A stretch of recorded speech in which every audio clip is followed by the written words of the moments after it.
Belgian Dutch. Belgisch-Nederlands. Numbers.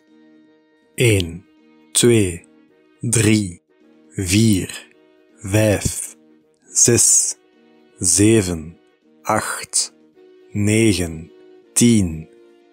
Greetings and phrases. Hallo, hey, goedemorgen, goeiemorgen, goedendag, goeiedag, goedenavond, goedenavond, goedenacht, goeienacht. Hoe gaat het? Hoe gaat het ermee? Het gaat goed, niet goed. En met jou? Dag, tot ziens, tot de volgende. Ik zit op de bus. Ik zit op de trein. Ik ben thuis. Ik ben nog onderweg. Vocabulary. Rood, groen, blauw, geel, oranje, wit, zwart, roos, roze, bruin, grijs.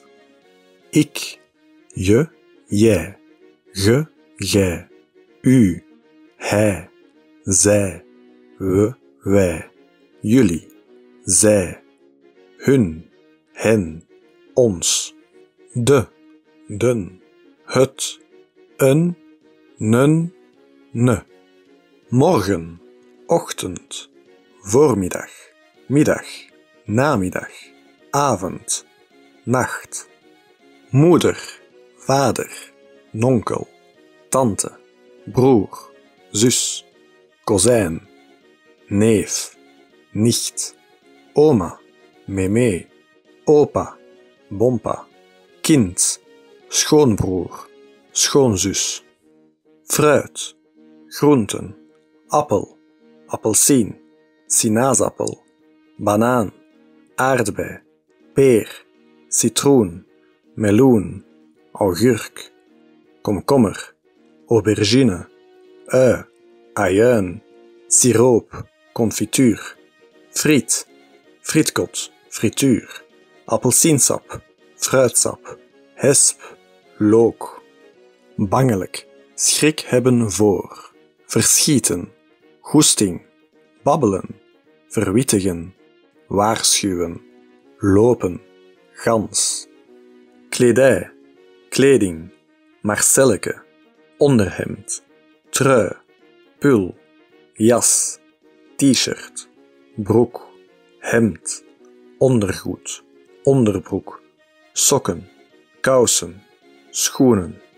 Microgolf, microgolfoven, dampkap, dossier, fluostift, gazet, hesp, duimspijker, bankkaart, remork, valies, schuif. Aannemer, beenhouwer, dokter, therapeut, politie, brandweer, ziekenwagen, ambulance, ziekenhuis, kliniek. Zeker en vast, fauna en flora. Loontje komt om zijn boontje. Wetens en willens. Pief poef paf. Sample text. In zijn prille jeugd was Godfried van Bouillon een ziekelijk kind. Zijn moeder, gravin Ide d'Ardennes, riep wanhopig de hulp van alle dokters en alle heiligen in. Een oude kluizenaar raadde haar aan in de Ardennen te gaan wonen. De zuivere goede lucht zou het kind deugd doen. En zo installeerde ze zich in de burcht van Bouillon. Ze zocht er de fraaiste en lieflijkste plekjes op. De frisheid van de bosjes, de welriekende valleien. Maar Godfried werd er niet beter van. Op zekere dag, toen de zon hoger stond dan anders, kwam Ide uit bij een hoogte met een zilveren meidoornstruik en wilgen met gouden katjes. Ze merkte hoe een kudde schapen wegvluchtte naar een struik die bijzonder overvloedig bloeide. Tussen de takken van die struik zat een jonge schaapherderin, die aan Ide vroeg wat ze wenste. Zie hoe ongelukkig ik ben, zuchtte de gravin. Mijn zoon ligt te sterven in mijn armen. Toen strekte de herderin haar handen uit naar de wilgenstruik en opeens verscheen daaruit een ivoren Madonna-beeldje. Gravin Ide bad. Koningin van het hemelrijk, maak mijn zoon alstublieft weer gezond. Geef hem kracht en moed, opdat hij een beroemd vechter zou worden. Ik beloof u dat hij zijn dapperheid zal wijden aan het bestrijden van de ongelovigen. Haar gebed werd verhoord. Godfried kreeg weer kleur en op zijn gezicht verscheen een engelachtige glimlach.